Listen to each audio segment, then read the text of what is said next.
guys, welcome back to Kuma Style Reviews. It's been a while. This is TJ. I am here with CCSToys' Cybaster. This is the possession version, so I will tell you guys off the bat.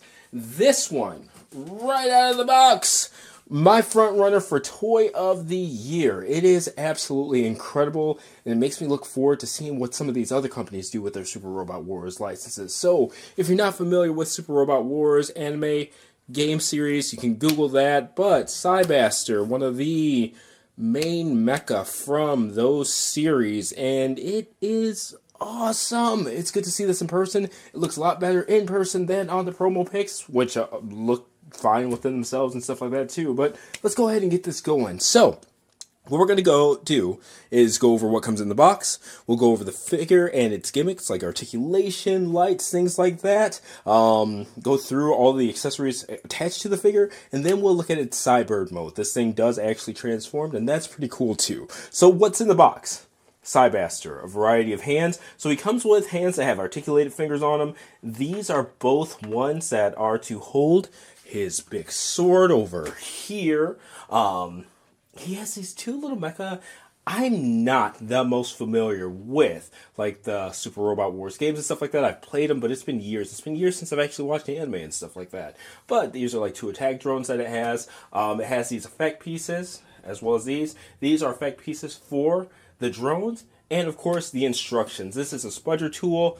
It comes with the base here. The base is really cool. We'll go over that more. It has multiple modes of lighting on the base as well. But yeah, overall, really cool, big, hefty, die-cast transforming. Just, it does it all. So, alright, let's go ahead and continue this. Thank you for coming. I look forward to seeing you guys' thoughts in the comments section. And next up will be the overview of the figure itself. Alright, now we can get started with the figure itself. I don't know where to measure him to because he's got so many different lengths. The wings are adjustable on the back there. So, like, to the tip of those, go at the bottom here, that's almost 11¼ inches tall. But to the tip of the fin here, it's about 8½. And I know that because I did a little bit of measuring beforehand or whatever. So it's kind of however you want to do it. These wings back here, they can go up and down. So, I mean, you do have some wiggle room with that. They rotate as well.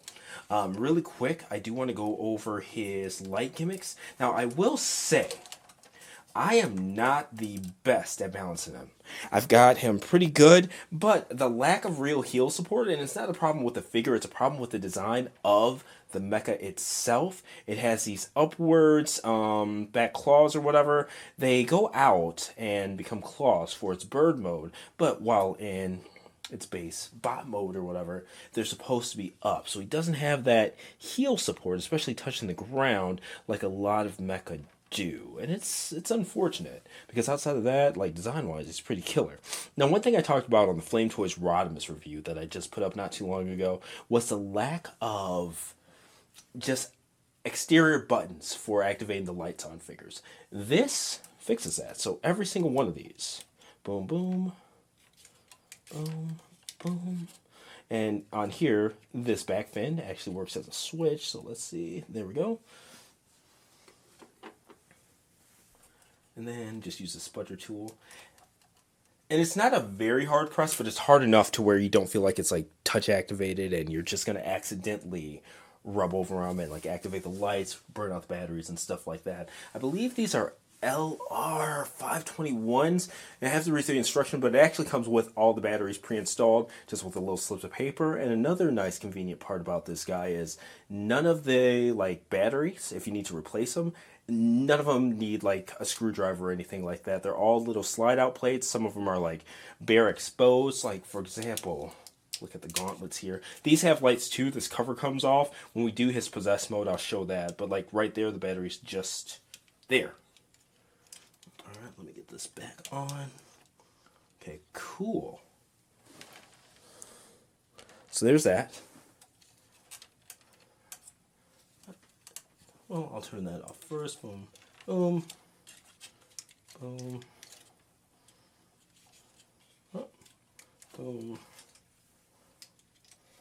boom. Alright, now I just want to make sure that while I'm rotating this, I don't have a blunder. This is a heavy figure, and it is back heavy, so these like back wings and stuff like that, there's a lot of die cast on them, but like the back parts, they're not die cast like these parts here. There are some die casts like in the joints and stuff like that, but it's mostly internal. In fact, I'm going to cheat a little bit and actually use the nose of Cyber there to give him some balance while we're doing this rotation here. Hopefully that helps some. And okay, we can go over the articulation now. Again, big heavy figure, not going to try to get too crazy with it. He does have this like side to side neck movement, up and down. It's not a ball joint. The head actually comes disassembled from the figure, but you can see it even has some extension there. You can see the battery compartment underneath, so that's a little bit ugly. But yeah,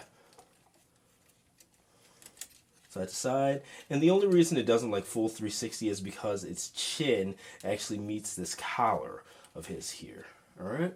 So shoulder pads, the shoulder pads themselves have movement there, leeway. They don't move in and out. It's just up and down. But, all right. And that doesn't come off very easy. I think I might have just not pegged it in correctly. So that's that. Okay. Accountability there. So there's that. Now, outward. Okay. And with this, there is butterfly always, like that whole thing internally, the shoulder joints here. Can go in, out, up, down, like full 360. Lots of range there, okay? So let's go ahead, roundabout with the shoulders, which is really cool. The whole shoulder pad comes up with it, okay? We did the parallel. 360 bicep. Now single elbow joint. No, it's actually a double, never mind. So there's elbow in there.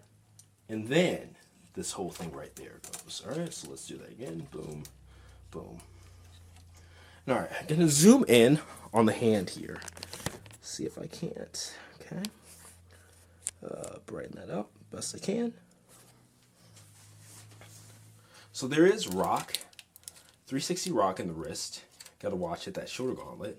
But each of the fingers, including the thumbs, has at least 2 points of articulation, which is really cool. The thumb is on a ball joint, so that can rotate, go in and out a little bit, but the fingers, all individual. The only thing they don't do is spread, so that's kind of disappointing. And the other hands are strictly for holding the weapons, so I'm not going to go over anything about those because they don't do anything. I'm trying to get him balanced here. I don't know what exactly is going on, but you know, work on that. I said at the beginning, I am not the best at balancing this figure. Maybe if I put those back feet down as well. I forgot that I was kind of cheating with the tail too, but yeah, shouldn't have to do all that. Okay.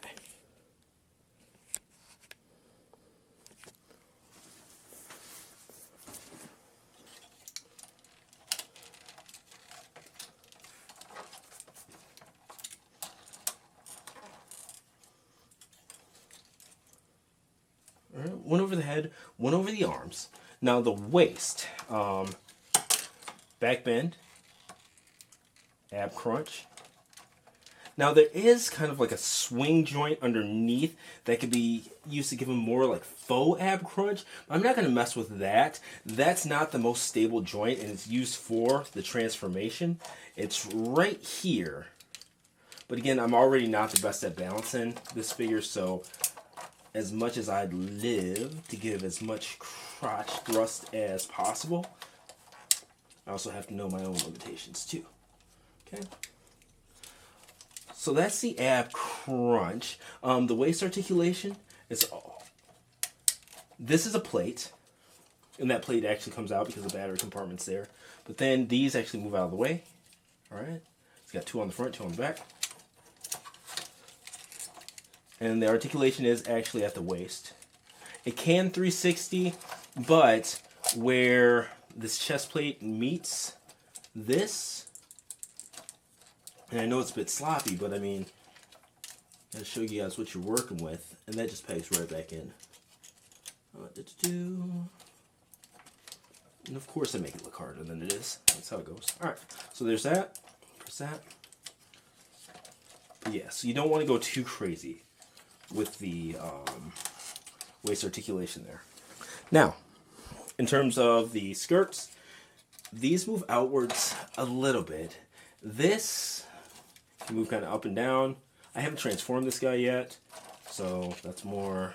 All right, boom, boom.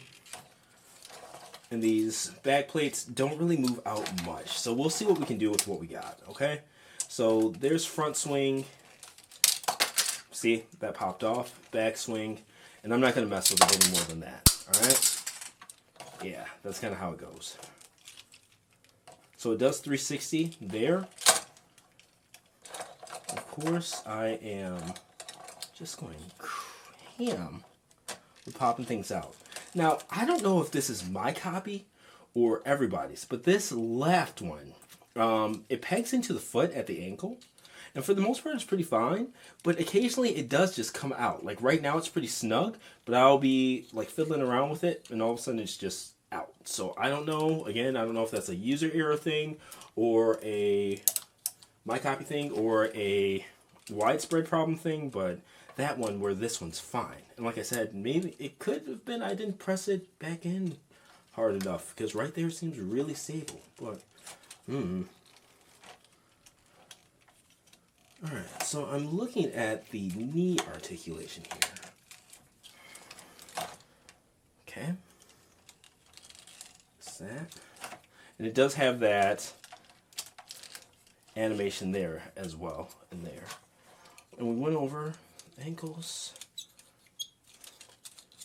like front and back. And yeah, that's the articulation for the most part. Let's go ahead and get this put together, get it into some poses, show it off. Alright, and just for the sake of doing something with it, I will tell you guys, even putting it into like a fairly simple pose like this, it was a pain. The side panels kept popping off. Even with it leaning forward like this, it's so back heavy that it would fall backwards. It's just, man, it's a beautiful display, and it technically can do a lot, but it is not fun to just handle in general. Like, it's unfortunate because again, it is magnificent, but god damn, it's been a while since I've had this much of just, I don't even know what to call the feeling, but I do not like handling this piece one bit. It's big, it's heavy, and those are good things on paper, but this thing, man, and it's weird because these are big plastic wings, so it's not like they're weighty or anything like that. It doesn't have like die cast or anything anywhere that should be leaning them back like that, but its lack of heel support and just the general design of the figure, it is not working. And it's crazy because I have like it's like an old Bandai Tamashii figure, and it's got some die-cast in it. I don't know what the name of the line is, but I have that Cybaster, and it poses and balances just fine. Obviously, this one's a lot bigger, and I don't know. But at the end, it looks good. Once you get it into that pose, it's fucking phenomenal. It's going to be one of the best pieces you have on your shelf, but god damn, getting it there, man, it really makes you evaluate the hobby and what you want to do with it, because god dog. So, alright, we're going to go ahead and get the effect parts in there and take a look at that as well. Alright, and now I'm using the flight stand. I've got him all dialed up, got the drones with their effect pieces even. Make sure that that's right here.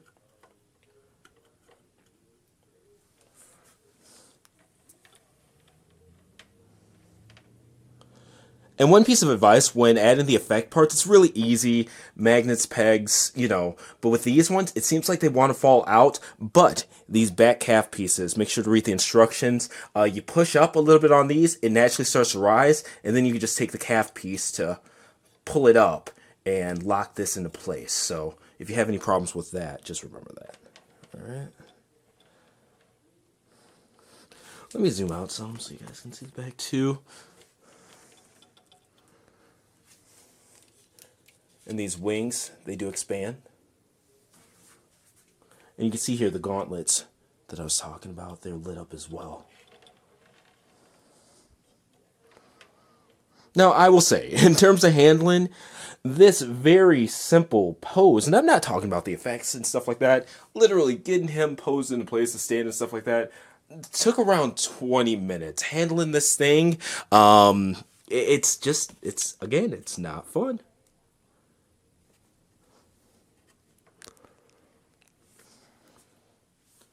And while we're here, just a quick look at the drone articulation. They have some movement in the head there. Their feet can move up and down as well as swivel. And then these back boosters here can move around like so. And it's nice to see that kind of thought put into them. Well, one more look, and let's look at the Cybird mode.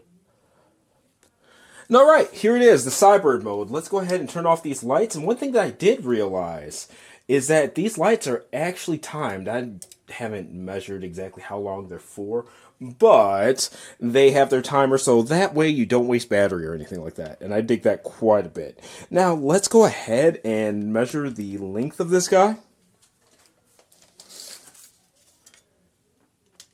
I'll do front to back. I've got about 16 inches, so it should fit in a D-TOF pretty okay because you can adjust the claws and whatnot, the talons, legs, arms, whatever they are. Okay. And unfortunately, this is one of those ones where you kind of have to be familiar with the series to understand, get it, have seen it in action.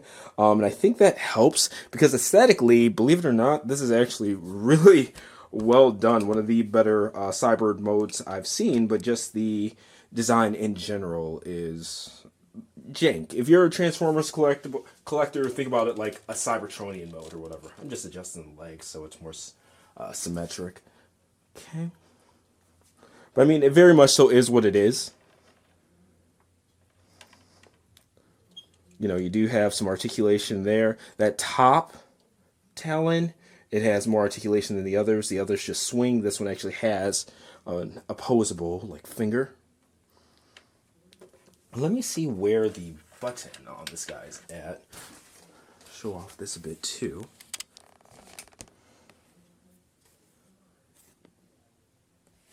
And it does have two modes, this stand here. Let me find the button again.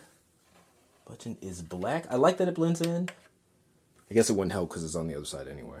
But it has a pulsating mode too. Yeah. Alright. Now zoom back in on the figure. Now, is it the weaker of the two modes? Yeah, by default it is. I don't really like the aesthetic as much as I do its robot mode. But overall, I think it's a really good take on both of its forms. Now, for the figure itself.